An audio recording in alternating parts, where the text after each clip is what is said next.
Message number 5. A new scientific study published in the New England Journal of Medicine conclusively establishes that the politicians you voted against have a right to impose this law on you. It establishes nothing of the sort, obviously.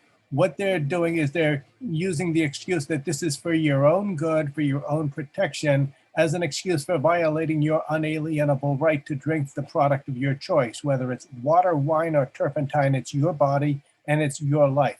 Furthermore, they never did give a fire truck about you and your health when they were raising the drinking age, remember. That was just the start of the war for non-smokers' rights.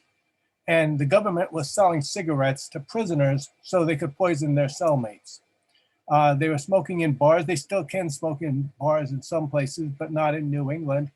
And they were using the excuse, oh, well, we mustn't impose this law on private businesses.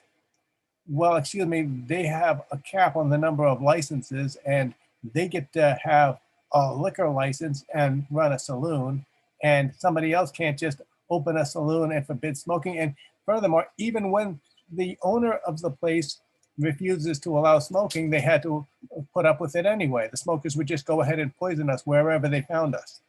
On 14 February 1997, a smoker refused to extinguish a cigarette in Manchester, New Hampshire, in a taxi, and no smoking never got through the smoker's head. The cab driver drew a Glock 9mm and fired 8 shots and extinguished the smoker.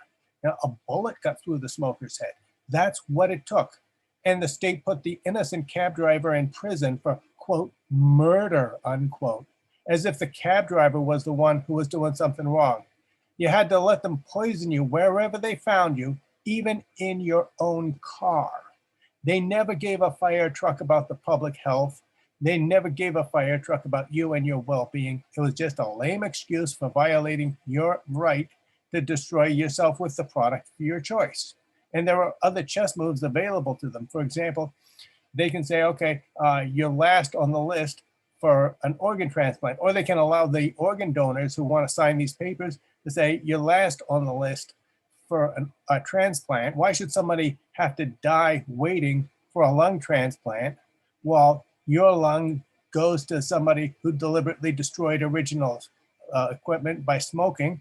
Why should your liver go to somebody who deliberately destroyed their liver by drinking too much alcohol? Meanwhile, somebody who never had an alcoholic drink in his or her life winds up dying waiting for a transplant. That's not just.